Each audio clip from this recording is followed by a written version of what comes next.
കുട്ടനാട്ടിലെ ടൂറിസത്തിന് വൻതോതിൽ സഹായകരമാകുന്ന പടഹാരം ബ്രിഡ്ജ് ഏപ്രിൽ മാസത്തിൽ ഉദ്ഘാടനത്തിന് തയ്യാറായിരിക്കുകയാണ്. സംസ്ഥാനത്തെ ആദ്യത്തെ പാത്വേ ബ്രിഡ്ജ് എന്ന വിശേഷണം കൂടി പടഹാരം ബ്രിഡ്ജിന് ലഭിക്കും. മുകളിലായി പ്രധാന പാതയും താഴെ കാൽനട യാത്രികർക്കുള്ള പാതയുമായാണ് ഈ പാലത്തിൻ്റെ നിർമ്മിതി.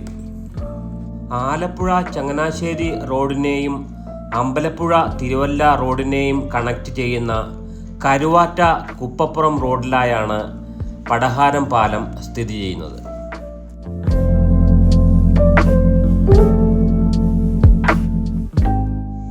കുട്ടനാട്ടിലെത്തുന്ന വിനോദസഞ്ചാരികൾക്ക് കുട്ടനാടിൻ്റെ പ്രകൃതി ഭംഗി ആസ്വദിക്കാൻ സഹായകരമാകുന്ന രീതിയിൽ നിർമ്മിച്ച 8 വാച്ച് ടവറുകളാണ് ഈ പാലത്തിൻ്റെ ഒരു പ്രത്യേകത.